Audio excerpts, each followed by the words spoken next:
जरूरत है। मैं डॉक्टर साहब क्या जाऊंगा। डॉक्टर साहब एक दो क्लिप छोटी छोटी मेरे पास है। एक तो जो कांग्रेस का स्टैंड साफ है, देखिए मुझे लगता है ठीक है, ये आ रही हैं खबरें और खूब प्लांट होनी ही खबरें, ऐसा नहीं की चीजें, ये देखिए ये तो ये कह रहे हैं, ये प्रवक्ता है और राहुल राज्यसभा गांधी के जी ने जब ट्वीट किया कि AK-47 का इस्तेमाल हुआ है तो आपके यहाँ भारतीय जनता पार्टी के नेता बड़े बिलबिला रहे थे, लेकिन अभी ये साबित हो चुका है कि नौजवानों पर AK-47 का इस्तेमाल बिहार में हुआ है। सदन जैसे सेशन जो है वो आज भी नहीं चल पा रहा है और जब तक गृह मंत्री सदन में आकर इस पूरे प्रकरण पर बयान नहीं देंगे, हम आवाज उठाते रहेंगे, हम सदन नहीं चलेंगे। हम सदन नहीं चलने। और ये एक अखिलेश यादव का और वक्तव्य है। फिर मैं आपसे सवाल करता हूँ, ये देखिए। सरकार के प्रयासों, इतना बड़ा आंदोलन सरकार के प्रयासों से खत्म हुआ है या छात्रों की मांग मानी सरकार, झुक गई सरकार, तो सरकार को बताना चाहिए ना किन बिंदु पे झुक गई सरकार। सरकार बातचीत करने के लिए तो तैयार है। नहीं, सरकार किस बिंदु पे झुकी है ये तो बात पता लगे ना देश को, सदन में ये बात तो आए। सर आज छठा दिन है, आप लोग सवाल 6 दिन का नहीं है। सवाल इतना बड़ा है कि नीट में बच्चों की जान चली गई, आपने आश्वासन दिया बच्चों को केस मुकदमे नहीं लगेंगे, पर मुकदमे लग रहे हैं। अगर सोशल मीडिया पे लिख रहे हैं तो पुलिस जा रही है उनके घर पे, तो क्या आश्वासन था आपका? बात तो बातचीत से ही हल होगा ना सर, सारी चीजें बातचीत से हल होगा कि आपके फैसले का अमल जमीन पर होगा।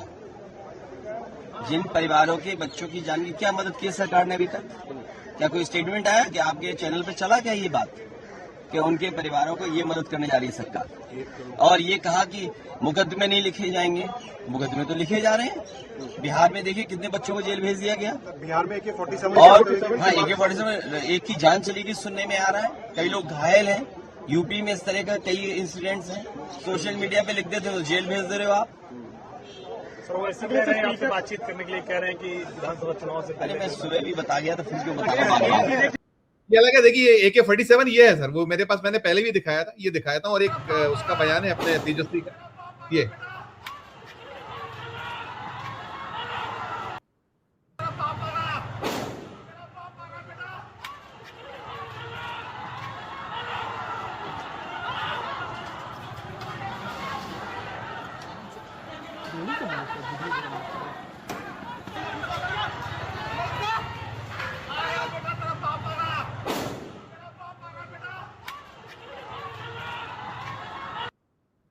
और तेजस्वी यादव का एक बयान सुन के मैं सवाल करता हूं सर। जो जेल में भेज दिया गया, हमने पहले कल भी आते हमने ये बात कही है कि अगर आज शाम तक देर रात तक अगर उन छात्रों को नहीं छोड़ा जाए, अगर उन पर वो मुकदमा वापस नहीं लेती है सरकार, तो बिहार की धरती क्रांति की धरती है, बदलाव की धरती है।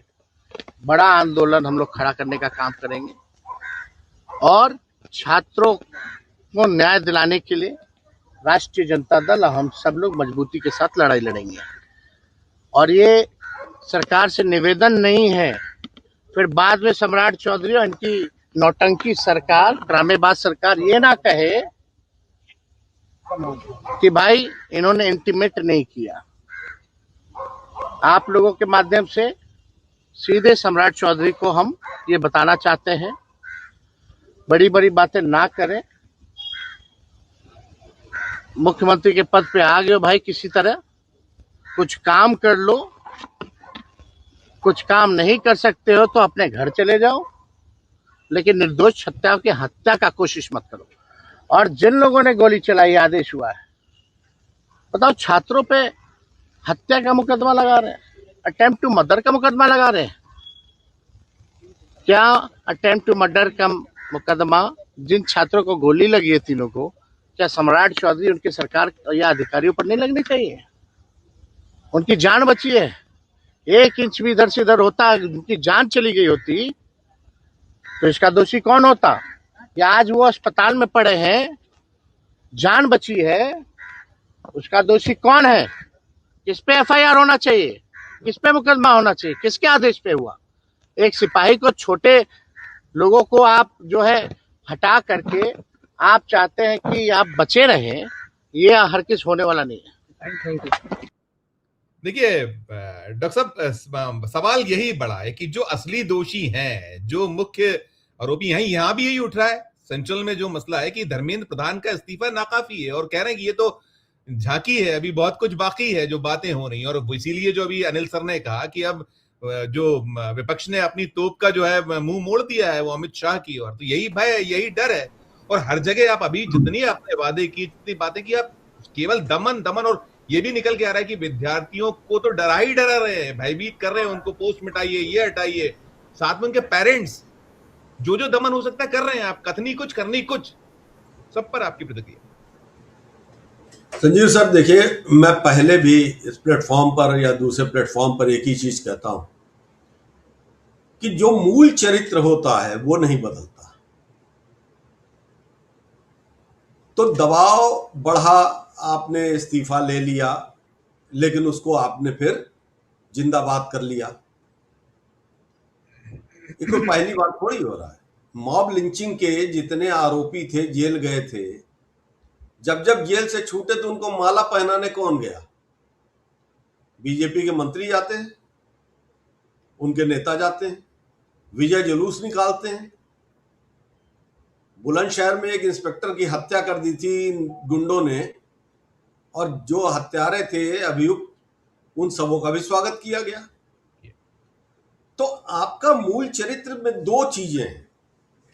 एक तो यह है कि आप न लोकतांत्रिक हैं और न समरस हैं। आप डंडे के जोर से चलने वाले लोग हैं, तो आप वही कर रहे हैं। मतलब भारतीय राजनीति की इससे ज्यादा अश्लील तस्वीर क्या होगी कि एक आदमी जिसका इस्तीफा हुआ हो 3 दिन पहले, उसको स्वागत समारोह उसका बुलाया जा रहा है, और इस्तीफा किस मामले में हुआ है? यानी कि अभी भी ये मानना नहीं है कि ये इस्तीफा जो है गलती की वजह से हुआ है। वो इस्तीफा तो इसलिए हो गया कि चलिए मांग थी, बच्चों को जो टॉफी मांग रहे थे दे दिया हमने, और ज्यादा जिद करेंगे तो उनकी पिटाई भी होगी। हुकूमत दो तरफ से चलती, दो ही उसके पिलर हैं किसी भी हुकूमत के सफलतापूर्वक चलने के। और ये बात मुझे इसी भारतीय जनता पार्टी के नेता कल्याण सिंह जी ने कही थी कि हुकूमत बेटा चलती है सिर्फ 2 चीजों से, इकबाल से और भरोसे से। और अब उन्हीं की पार्टी का इकबाल तो खत्म हो गया, वो तो उन बच्चों ने खत्म कर दिया। अब भरोसा वो खुद तोड़ रहे हैं क्योंकि उनके चरित्र में नहीं है। भाई, अमित शाह से सवाल क्यों नहीं होने चाहिए? और मैं तो कह रहा हूं कि 12 सवाल है मेरे पास। पैलेट गन चली तो क्यों चली? और ये सीधे अमित शाह से इसलिए हैं क्योंकि वो दिल्ली पुलिस और केंद्रीय फोर्सेस जो हैं वो तो उन्हीं के अंडर में है ना। बिल्कुल बिल्कुल। और अब आरएएफ की कमांडेंट बोल रही है। हम आप बोलते रहते तो आप तो मान लीजिए कमांड उत्कर्ष सर हैं, पर वो पत्रकार भी घायल है, अब सामने है, रिपोर्ट्स आ गई है, सारी चीजें सब इररिलेवेंट है इनके लिए। लेकिन अब फोर्स की कमांडेंट अगर बोल रही है तो बात तो है। और अगर है तो ये बात पता चले कि ये ऑर्डर किसने दिए थे, ये पैलेट गन रिलीज किसने की थी, अगर कमांडेंट के नॉलेज में नहीं है। दूसरा, मैं देख रहा था एक वीडियो, कोई 70-72 साल का राजस्थान का व्यक्ति जो है वो भी आरएएफ के ड्रेस में बिना नेम प्लेट के खड़ा है, और पता चल रहा है कि साहब सैकड़ों ऐसे लोग थे। तो ये भर्ती किसने की, किसके आदेश पर है? सवाल वही है। ये अभी जो बिहार में उस सिपाही को आपने सस्पेंड कर दिया जिसने गोली चलाई, किसके कहने पे चलाई? क्या देश का कोई ऐसा सिपाही है जो अपने मर्जी से, जब उसके ऊपर कमांड होता है तो वो ऐसे फायरिंग करने लगेगा? तो इसका मतलब ये है कि आपका पुलिस बल जो है अराजक हो चुका है। तो वहां भी सवाल है। उन लाठियों का भी सवाल है जिसके भीतर कीलें लगी थी, जो चाइना के बॉर्डर वाला प्रैक्टिस है, कटीला तार लगा के लाठी चलाने का। तो आप इन बच्चों के साथ, अच्छा, और देखिए, मैं ये करते रहे, सवाल ये है कि अब इनकी सुनेगा कौन? वो बच्चे का डर जाएंगे। अगर डरना होता तो वहां नहीं डर गए होते। और ये करें, तो क्या उन बच्चों के मां बाप डर जाएंगे? तो आप अपने लिए बताओ, राजनीतिक दल खरीद क्या रहे हैं भाई अपनी हरकतों से? आपके खिलाफ होने वाली नफरतों का दायरा इतना बढ़ता जा रहा है, और फिर आप किस मुगालते में हैं? यानी कि बहुत सीधी बात है कि अब आप इस मुगालते में हैं कि हम करें कुछ भी, चुनाव जीतना हमको आता है। तो ठीक है, ये मुगालता भी पाले रहिए, वो भी कभी ना कभी। लेकिन अब जो है बात ये कि एक सरकार की जिम्मेदारी क्या है? अब आप देखिए, नंदन नीलेकनी के सुपरविजन में कमेटी जो बनी है, आपने उसमें रखा किसको किसको है? एक आईआईटी मद्रास का डायरेक्टर है जो बताता है कि बुखार हो तो गोमूत्र पी लो। यस यस, वो नीट का पेपर चेक करेगा, मेडिकल साइंस वाले लोग कबूल ले। एक मोहतरमा है जो पूर्व सचिव रही हैं शिक्षा विभाग की, उनके कार्यकाल में सीबीएसई का पर्चा 2 बार लीक हो चुका है। और एक हमारे नए शिक्षा मंत्री जो बनाए गए हैं, वो ये बताते हैं कि कांग्रेस सरकार ने बिजली नहीं दी थी इसलिए जनसंख्या बढ़ गई। तो भाई नमूनों की कोई कमी तो है नहीं। अच्छा, ऐसा भी नहीं है, इस सरकार के भीतर नरेंद्र मोदी की अपनी पार्टी में 40 सांसद एमबीबीएस किए हुए लोग हैं। एक को मैं व्यक्तिगत रूप से जानता हूं, बहुत उसकी भी समय से उनकी जानता हूं, जब वो उनकी भी राजनीति में कहानी है, रहे तब से जानता हूं। एमबीबीएस कैसे की, उनकी भी कहानी है, कहानी है। नहीं, वो वही मैं कह रहा हूं कि डॉक्टर राधा मोहन दास अग्रवाल है राज्यसभा में आजकल, हमारे बहुत पुराने मित्र हैं, बहुत काबिल पीडियाट्रिशियन है, ठीक, बहुत मेरिटोरियस, उनकी कोई जगह नहीं है। और जगह किसकी है? जो गोमूत्र से बुखार का इलाज कर रहा है, जो बिजली जाने की वजह से जनसंख्या वृद्धि की बात कर रहा है। इस तरह के नमूनों को लेके आप खुद बता रहे हैं कि मैं कितना सीरियस हूं। और अगर आप ये बताना चाहते हैं कि मैं इतना ही सीरियस हूं, तुम्हारा जो करना है कर लो, तो फिर ठीक है, पब्लिक भी जो करना है कर लेगी। भाई क्या आपको समझ में आया इस आंदोलन से? पहला सीख जो नरेंद्र मोदी को मिली इस आंदोलन से सर, वो एक छोटा सा रिक्वेस्ट कर, अनिल सर से छोटा सा रिक्वेस्ट करूंगा कि जब डॉक्टर साहब की बात खत्म हो जाए तो अनिल सर एक बहुत महत्वपूर्ण बिहार का मसला है, टिप्पणी कर जाइएगा। आप करिए सर, आप वो पूरी तफसील से करिए, आप कर दीजिए। तो सबसे ज्यादा जो जरूरी बात प्रधानमंत्री को सबसे पहले समझ में आई, वो उनको ये समझ में आई कि इंस्टाग्राम पे कम्युनिकेशन बड़ा जरूरी है, और अपने सारे मंत्रियों को उन्होंने निर्देश दिए कि इंस्टाग्राम पे रहिए, और खुद आ गए। दूसरा, अमित शाह को सबसे ज्यादा क्या समझ में आया कि 2500 बच्चों की लिस्ट बनाओ, उनके ऊपर मुकदमा करो। तो जब आपको इस पूरे आंदोलन, अच्छा, और उनके समर्थकों जिनको हम अंधभक्त कहते हैं, मैं उनको अंधभक्त भी नहीं कहता हूं, तो मैं कहता हूं मानसिक नसबंदी जिनकी हुई है, उनको क्या समझ में आया इस पूरे आंदोलन में?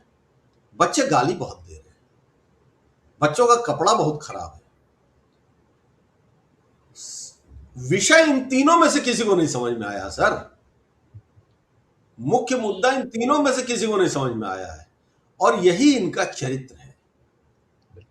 और राहुल गांधी ने संसद में एक बात कही, वो महत्वपूर्ण बात है कि नीट की परीक्षा प्रोफेशनल एग्जाम है, उसको कमर्शियल आपने किया है। भाई 1,20,25,000 सीटें हैं मेडिकल की, 1:3 का फॉर्मूला लगाइए पासिंग के लिए। आपने पासिंग मार्क्स कर दिए हैं 22%। तो जो ऐसे बच्चे हैं जो मेरिटोरियस नहीं है, जो डिजर्व नहीं करते हैं, उनके 250 नंबर भी आ गए, 250 नंबर भी आ गए, और उनके पास पैसा है और उन्होंने पैसा दिया। और क्योंकि प्राइवेट कॉलेज की काउंसलिंग में भुक्तभोगी हूं, प्राइवेट कॉलेज की काउंसलिंग में 2 लाख रुपया जमा करना पड़ता है काउंसलिंग में, और उसके बाद आप के पास पैसे होते, प्राइवेट कॉलेज आपको प्रायोरिटी पे एडमिशन ले लेते हैं। क्योंकि गवर्नमेंट कॉलेजेस तो टॉप रैंकर्स को लेते हैं और उन टॉप रैंकर्स में आने के लिए आपने पर्चा लीक किया हुआ। तो ये पूरा का पूरा जो व्यवस्था ही है वो इतनी डाइसी है, इतनी गंदी है, इतनी खराब है कि अब इसमें आमूल चूल परिवर्तन होना चाहिए। लेकिन फिर आखिरी लाइन कि आपकी नीयत और आपका चरित्र यही तय करेगा कि आप अब इंस्टाग्राम से चल रही है सर सरकार। मैंने जो शुरुआत जहां से की थी कि आप सदन में तो नीतिगत सारे जो हम देखते आए इतने बरसों से, हम सभी लोग रिपोर्ट कर रहे हैं, हमने विधानसभा रिपोर्ट की है, हमने संसद की रिपोर्टिंग देखी है, आप लोगों ने शायद की भी हो, मुझे भी एक दो अवसर मिले हैं जाने के वहां, मगर आप सबको भूल चुके हैं। आपको अवमानना और उसका कोई भय नहीं, क्योंकि सब कुछ आपके साथ है। और अभी तो ये भी है जो फास्ट ट्रैक कोर्ट और तमाम, आज ही आपने देखा होगा डॉक्टर साहब की वो सीबीआई के जो वकील साहब पहुंचे ही नहीं उस फास्ट ट्रैक कोर्ट का पहला दिन था। बातें ही बातें हैं, आप खुद झांक ही नहीं पा रहे हो, देख ही नहीं पा रहे हो। उधर वो दान डकैती आप जिसको कहीं शायद पीछे लाने के लिए सब खेल किया था, अब खेल आपके साथ हो गया। आप करिएगा सब पर एक आपकी जो क्लोजिंग एक पूरा टिप्पणी होगी। मैं जो सर पहले कह रहा था ना कि नियत और चरित्र, जी जी, वो तो दिख रहा है ना, हर चीज में दिख रहा है। अभी कितने दिन हुए, 25 तारीख से अब तक कितने दिन हुए, मगर दिख रहा है। मैं कुछ कहने से बेहतर है, दुष्यंत कुमार की एक गजल है सर, उसके 3-4 शेर है, मैं पढ़ता हूँ इरशाद है, और इरशाद वही इसके लिए मुझे लगता है कि उपयुक्त होगा, फाइनल उपयुक्त होगा। कमेंट्स हैं मेरे। जी जी जी, ये शेर है, सबसे पहला वाला शेर तो सरकार के लिए है सर। कि तुम्हारे पांव के नीचे कोई जमीन नहीं, कमाल ये है कि फिर भी तुम। अनम्यूट हुआ था आपका, फिर से पढ़िएगा, शायद अनम्यूट हुआ, कुछ वो रुक गया था कहीं। तुम्हारे पांव के नीचे कोई जमीन नहीं, कमाल ये है कि फिर भी तुम्हें यकीन नहीं। क्या बात, क्या बात। मैं बेपनाह अंधेरों को सुबह कैसे कहूं। ये हमारे और आपके और राकेश सर जैसे पत्रकारों के लिए है, जिनसे लोग सवाल करते हैं कि वो क्यों नहीं सरकार की बात करते। मैं बेपनाह अंधेरों को सुबह कैसे कहूं, मैं इन नजारों का अंधा तमाशबीन नहीं। बहुत सही है, बहुत सही। और फिर सरकार के लिए एक लाइन, तेरी जुबान है झूठी जमूरियत की तरह, तू एक जलील सी गाली से बेहतरीन नहीं। क्या बात, क्या बात। तो ये है सूरत हाल सर, और सब कुछ सामने है। दुष्यंत कुमार हो जिन्होंने ये लाइनें कही, और अभी भी